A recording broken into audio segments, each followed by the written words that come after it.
Bueno, muy buenas tardes. Mi nombre es Gustavo Gómez Radil, soy licenciado en Medicina en la Universidad Finisterrae y el día de hoy el tema que nos convoca es la salud y la reducción de la vida del niño en la época de la Roma y la Grecia antigua, basados en el curso del proyecto de la tercera misión de la Universidad de la Sapiencia de Roma desde el año 2021, del Departamento de Ciencia y Biotecnología Médica, Quirugía y Cirugía de Roma, el curso de Sofía, Medicina y Ciencia. Bueno, la lección que nosotros hemos propuesto en este día se titula Aplicación de una metodología mayéutica indagatoria en el aura, y el tema de hoy día de la lección que vamos a eventualmente analizar es el amianto, que es el asbesto, y el plomo, un héroe o un villano, como contaminantes, como tóxicos, agentes tóxicos o elementos de la naturaleza, una esfida, un desafío de nuestra sociedad contemporánea. Vamos a realizar un análisis de las fuentes históricas primarias y secundarias, utilizando el cómic y el recurso histórico-político de las distintas evidencias arqueológicas y paleoantropológicas que se han encontrado en las distintas partes del mundo. Aquí están los mosaicos provenientes de las villas romanas, en Pompeya,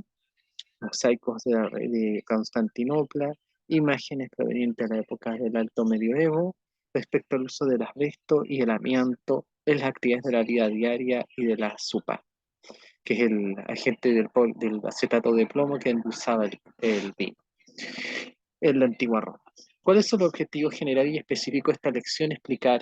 cómo el amianto y el plomo tienen diversas propiedades físico-químicas y han sido fuente de distinto uso a nivel de la historia de la humanidad, y describir el curso del efecto de la historia en el uso del amianto y del plomo, y analizar a través de casos de estudios, casos clínicos, la evidencia paleoantropológica y paleoarqueológica asociada a los análisis estadísticos y el efecto de la exposición atribuible poblacional y el efecto mineral de los metales en la salud humana. Entonces, en la primera etapa de la fase de focalización, utilizando la historia como fuente o recurso histórico del amianto y del plomo, en la primera etapa realizamos una focalización explicando qué rol tuvo el plomo y el asbesto en los usos domésticos y en la historia de la humanidad. ¿Qué rol tuvo el asbesto y el plomo en la antigua Grecia? ¿Qué rol tuvo el asbesto y el plomo en la antigua Roma? Como análisis de caso, analizamos, bueno, la exposición en el Largo Yubarbi, que encontraron artefactos arqueológicos en él donde los estudiantes pudieron evidenciar las fuentes, los hallazgos arqueológicos, las cerámicas que se encontraron en el fondo del lago de la época neolítica, que ya contenían asbesto como recubrimiento para resistir altísimas temperaturas. Como inducción socrática se plantea una pregunta abierta en la cual, ¿cuáles piensan ustedes que fueron las razones por las cuales se utilizaba el asbesto y el plomo en la antigüedad?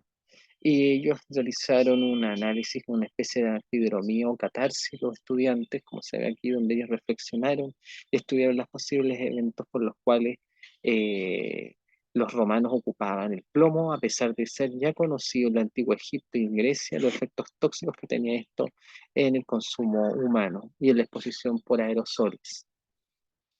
Entonces se les propuso el siguiente texto. Se les planteó la evidencia del lago Yubarbi, donde se encontraron estas cerámicas recubiertas con asbesto, y se hizo la lectura inicial ya de la antigua Grecia, y había antecedentes de la descripción del asbesto como una piedra aparentemente similar a la lana, que tenía características muy versátiles para el conjunto con el óleo, la brucia, y tanto el óleo como el bruchato como piedra de resistencia térmica y como un responsable de este fenómeno de las propiedades físico-químicas, porque el asbesto primera es un mineral, un complejo orgánico, un complejo inorgánico de metales, como el cromo, el níquel, el hierro y la sílice en esencia, que le confieren las propiedades físico-químicas que de altísima resistencia a la temperatura. Y por otra parte,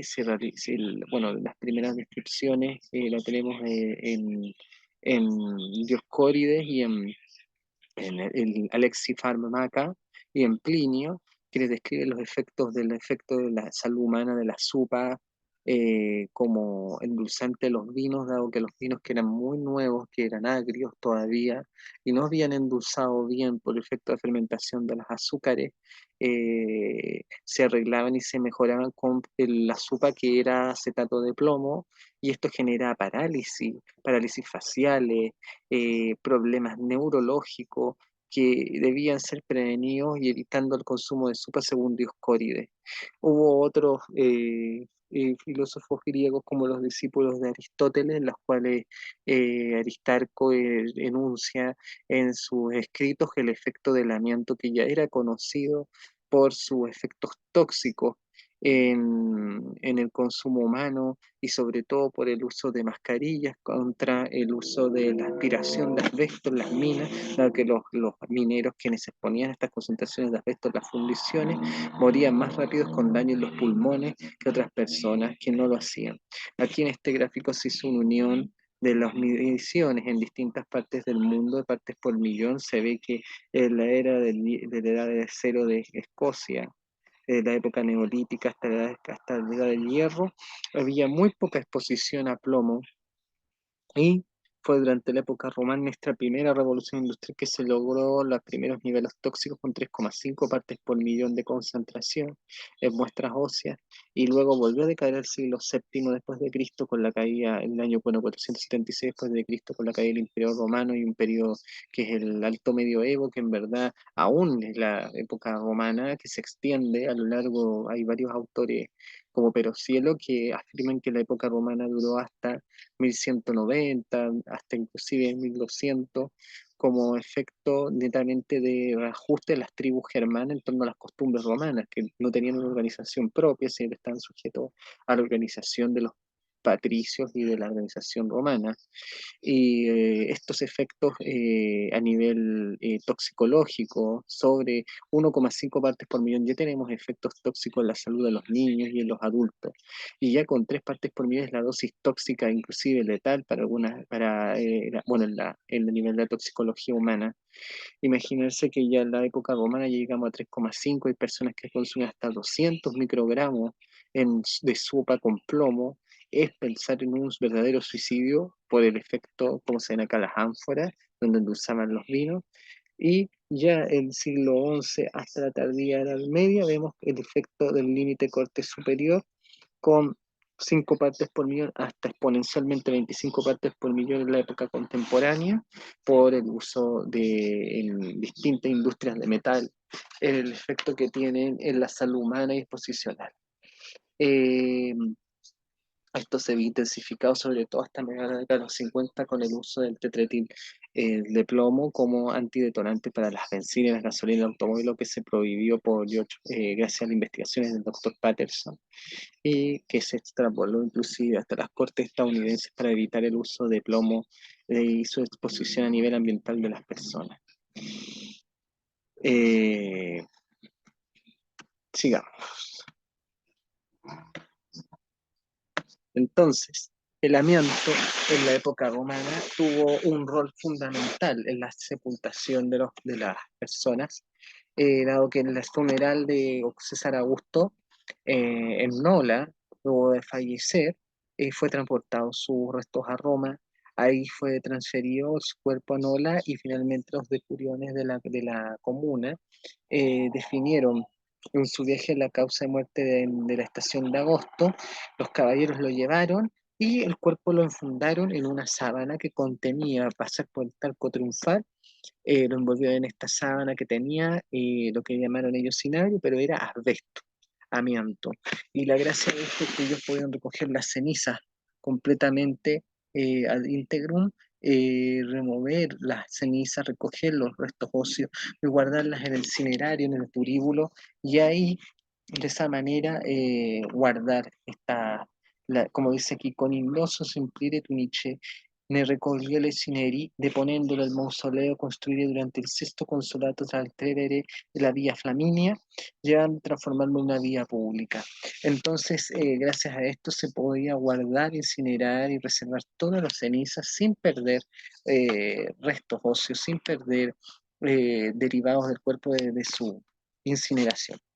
Entonces, conociendo los efectos tóxicos del amianto, se les preguntó a los estudiantes y del plomo al fin derivado de Egipto, y se siguió utilizando inclusive como material de construcción, inclusive como elemento de consumo humano. ¿Por qué creen ustedes que se siguió utilizando? Y ahí los estudiantes enunciaron que derivado de que era un metal altamente dúctil, a bajo punto de fusión, muy duro, muy difícil de corrosionar, tenía alta aplicabilidad, alta dureza el plomo y el amianto, al ser incombustible y ser muy buen aislante y evitar el fuego, siguió utilizando a pesar de que se sabía ciencia cierta que había efectos tóxicos y generaba daños a nivel de la salud humana e inclusive en el niño. Entonces, una fase de exploración de anfidromía se evalúa el siguiente estudio: efecto a la salud humana, pública y ocupacional del amianto y el plomo, un modelo de estudio aplicado a la sociedad física contemporánea y sus efectos nocivos del amianto. Y aquí se analizó un estudio del año 2017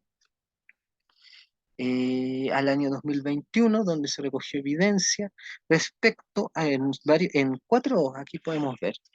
en cuatro grandes centros en distintas partes del Imperio Romano, en la península balcánica, en la región de Croacia, en Alba Julia, en Tarragona y Barcelona, en Lisieux, que es la región de Bretaña y Normandía, el norte de Francia,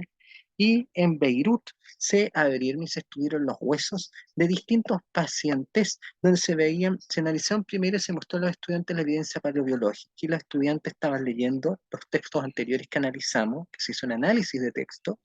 y, y le trazamos réplicas de los huesos en el práctico, en los cuales evidenciaron los cambios en la porosidad de la porción orbitaria del hueso frontal, la exestosis que se genera en la región, la porción orbitaria del hueso frontal con la ala del efenoides, las porosidades que se encontraron en la región del hueso temporal, las exostosis que se pueden observar en los huesos de la región cigomática, proceso maxilar del hueso cigomático y el maxilar, y las porosidades del proceso supraespinoso y en la coronoides del hueso mandibular. Todos estos cradles o huesos que le llaman en rosario,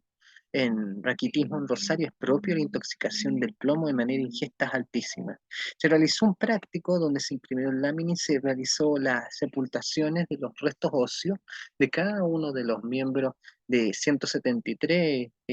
restos de personas que vivieron en estos distintos cementerios y que presentaban señales de estigmas del plomo versus grupos control que no presentaban estigmas. Y se determinaron y se midieron mediante un espectrómetro de masa con irradiación de plasma con el fin de determinar la concentración efectiva del consumo del plomo en la salud humana. Estos se analizaron y se dividieron por grupos etarios, en niños, en el uso en concentración en el esmalte y en los huesos, la diploide y la cortica. Aquí se ve el estudiante leyendo el texto relacionado a el efecto, el uso del asbesto en el entierro del emperador Augusto. Por otra parte, como podemos ver aquí, se analizaron a su vez los yacimientos y se dividieron los 173 individuos y se calculó dónde existía mayor proporción de huesos con deformidades y se preguntó qué efecto tenía el plomo en la formación ósea. Y los estudiantes respondieron efectivamente, que eran muchos estudiantes de bioquímica y de química farmacéutica, que el plomo era un agente quelante que acomplejaba en parte otros iones como el cobre, como el hierro en la sangre, y generaba destrucción de los glóbulos rojos, y esto a su vez generaba cambios en la formación de la médula ósea y que desencadenaba finalmente el daño a nivel medular. Este daño a nivel medular se traducía en hiperplasia, el crecimiento de la médula ósea. El crecimiento de la médula ósea generaba salida de glóbulos rojos dañados y este hueso crecía y se volvía poroso, perdía minerales como el estroncio y la silicia al interactuar con el plomo y provocaba malformaciones y daños de la cortical y de la diploide del hueso en el cráneo.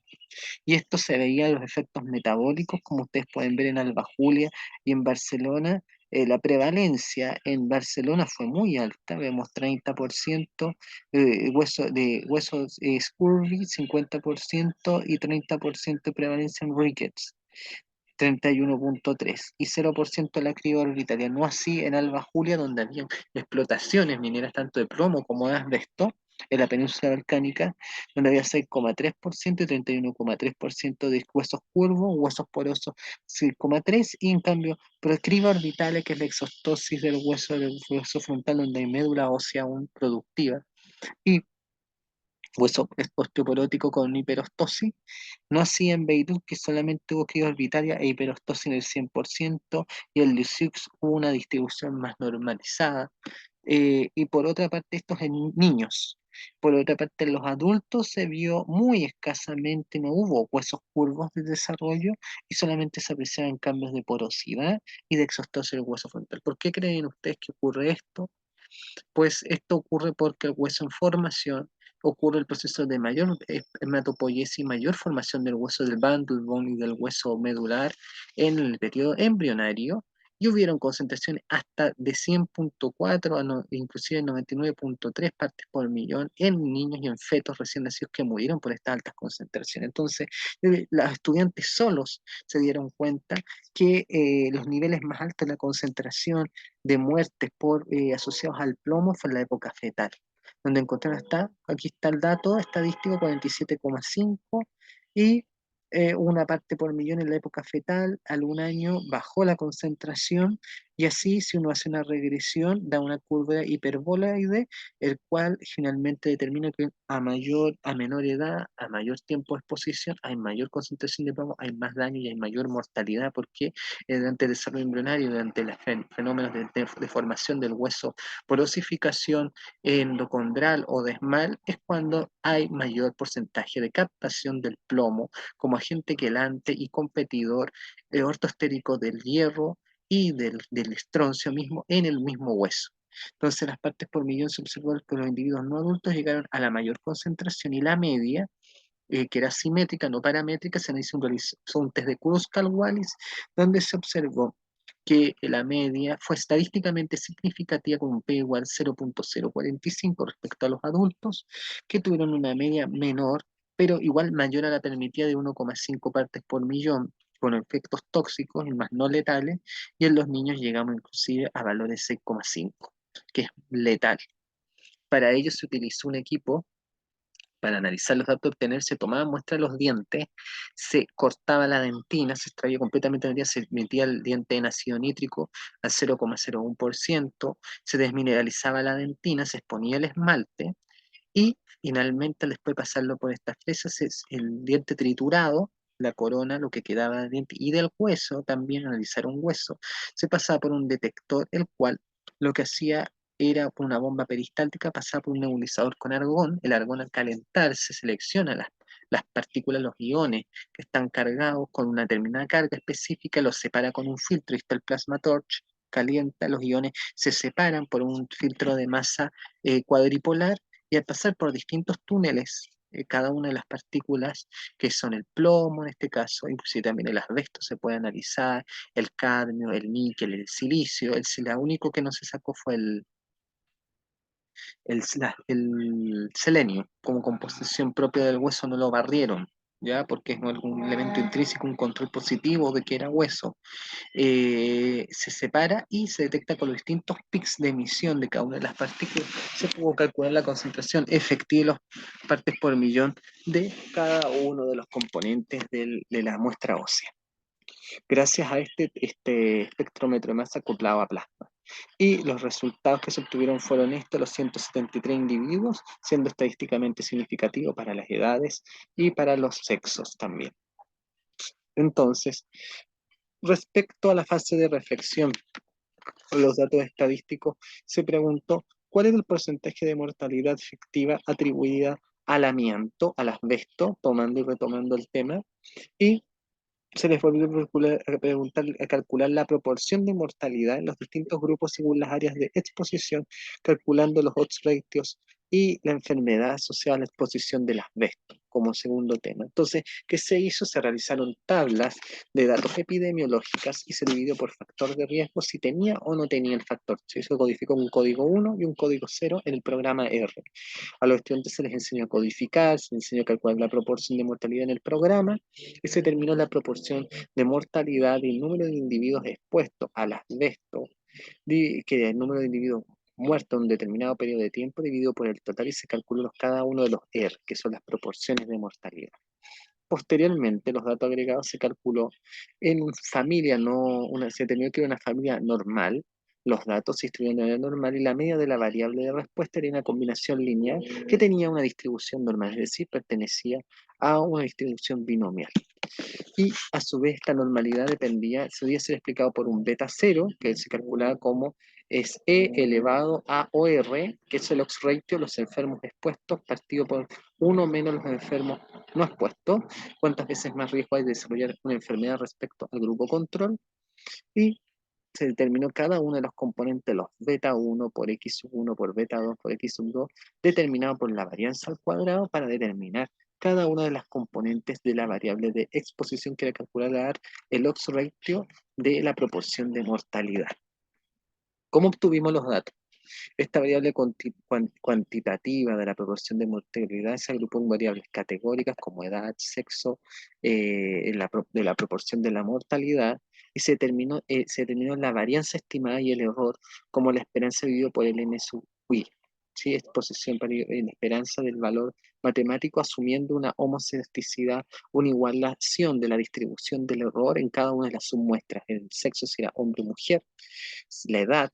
que eran menores de 65, entre 65 y 71, y más de 71 a 80 y de 80 y más años, y la relación de la proporción de mortalidad si era lineal y si estaba presente o ausente. Y finalmente la variable dependiente categórica, este nivel podía tener una distribución normal binomial de Poisson, gamma o beta. Y para cada una de las familias en una distribución de tipo binomial, era una probabilidad condicionada, el número de eventos partido total sobre cada evento, por ir relevado acá, que es por ejemplo la probabilidad de mortalidad por cáncer de mesotelioma de 10 individuos, decíamos nosotros es 0,8, a mayores de 80 años 0,8 elevado a cada evento, por ejemplo en 10 personas sería 10, por 1 menos 0,8 me daría 0,2 elevado a n menos k, que sería en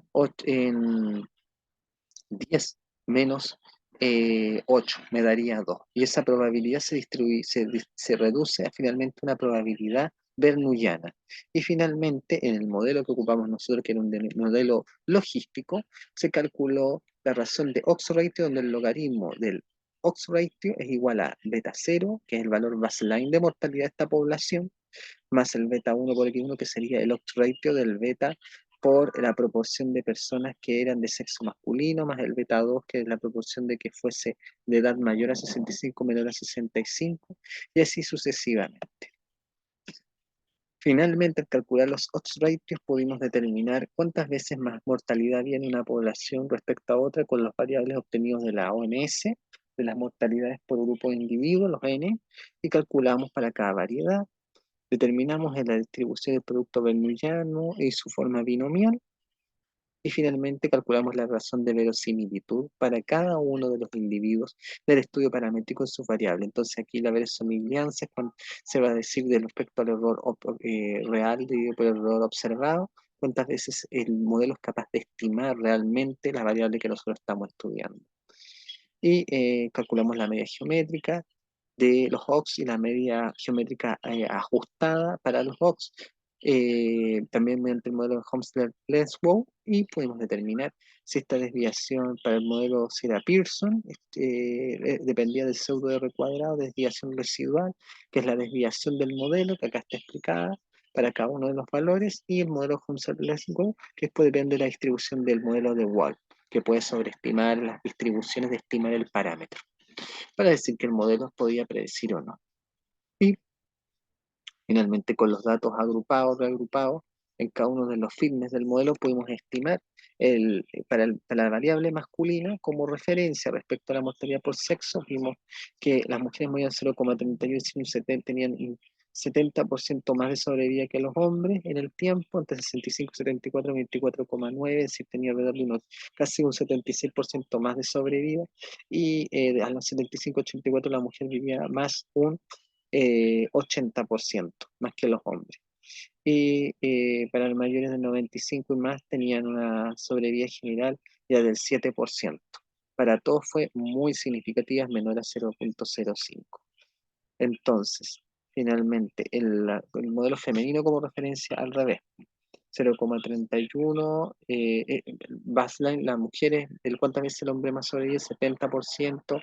76%, 80%, 17%, propiamente tal, y el LH, el likelihood ratio les dio el de Henslow 0,14, 0,82 y 0,78, lo que da según estos estimadores, modelos muy buenos para predecir la variable que estamos midiendo. Y el modelo 1 tenía las mismas salidas, excepto la estimación de intersección, y el número 2 el efecto de género. ¿Y cómo podemos interpretar este parámetro? Que aquellos individuos tenían un beta, según la edad, por cada año más que una persona a partir de los 65 años tiene diagnóstico de mesotelioma, tiene un 4% más de aumentar su proporción de mortalidad, un 4% más de riesgo de mortalidad, y gana 4% más de sobrevida si es detectado tempranamente respecto a partir de los 65 años,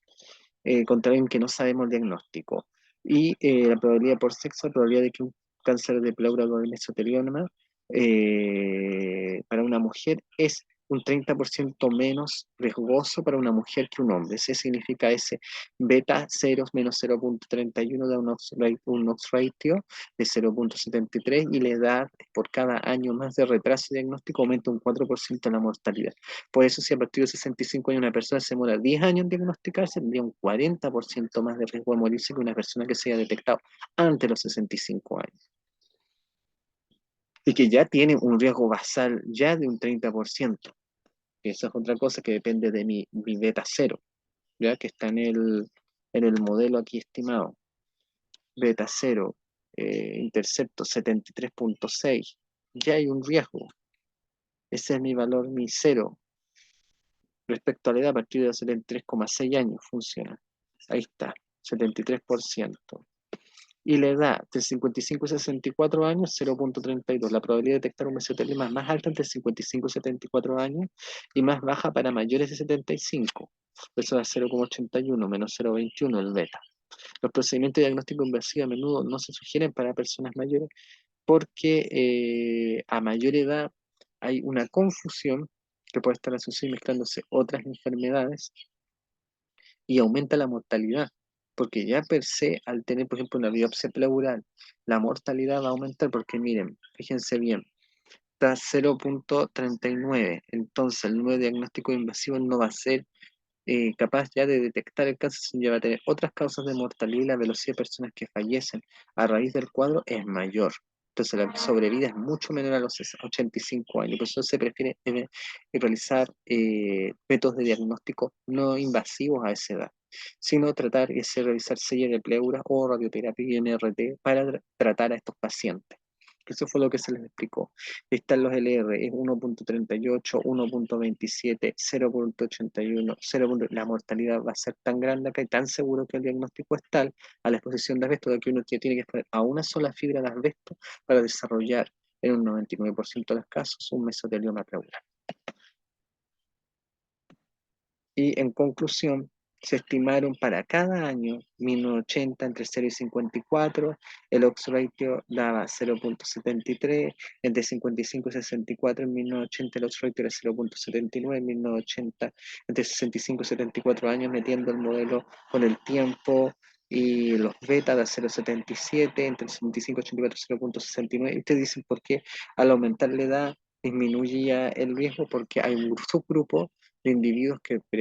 puede presentar esta enfermedad y se puede confundir con un cáncer de pulmón,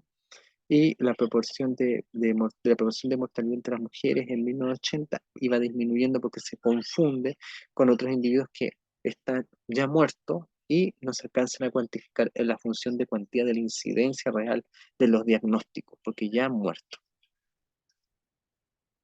Y se puede estimar múltiples fracciones de números observados. Yo aquí lo que se hizo en Italia, se dividió en masculino femenino, 60, individuos 39 y 93. La proporción de incidencia, 37, miren cómo va cambiando, 81, 103, 49, 124, 110. Aquí 67. Cada uno de estos números, estas proporciones de números estimados de individuos totales dividido por el total de individuos que se detectaron con incidencia en mesotelioma en esta época, se pudo estimar y calcular la proporción de mortalidad. Por ello, a los estudiantes se les sometió a un quiz donde cada uno de ellos respondió preguntas relacionadas a cómo prevenir, cuáles son las herramientas que se pueden utilizar para prevenir la exposición ocupacional del plomo y del asbesto en la salud humana. Ellos pudieron concluir lo siguiente, que el uso del amianto y del plomo estaba en toda la historia desde la prehistoria y el hombre ignoraba los efectos tóxicos conociendo sus consecuencias. El uso indiscriminado puede causar daño en la médula ósea, el nivel del sistema nervioso central, provocar anemia, envenenamiento por plomo, mientras que el amianto puede provocar mesotelioma pleural. La exposición puede ser prevenida curando o repudiendo el ambiente, limpiándolo, sacando minerales y metales pesados, quelándolo con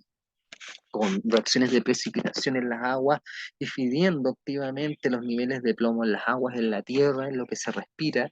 suministrando, por ejemplo, a los pacientes que ya tienen estos metales, pues, suministrar píldoras con yodo, para así disminuir los efectos de intoxicación, aumentar la ingesta de hierro y calcio en la dieta y promover la seguridad y la cura del tratamiento por plasmaferesis del ser humano a nivel ocupacional, ya limpiando a los individuos que tienen en su sangre, limpiando la sangre por plasmaferesis por reacciones de separación y finalmente generando un pensamiento responsable de la seguridad de los niños y la salud de los niños, dado los efectos que ellos pudieron ver de estos huesos, estos niños que tenían altas deformidades óseas, alta mortalidad, gran proporción en los cementerios en todo el Imperio Romano, en varias partes, lejano al imperio, a la capital del imperio en Roma, que presentaban estas exposiciones altísimas de plomo en sus huesos y en sus dientes. Entonces, esta ha sido la clase que se realizó a los estudiantes, una síntesis, y muchas gracias por su tiempo y disposición. Gracias.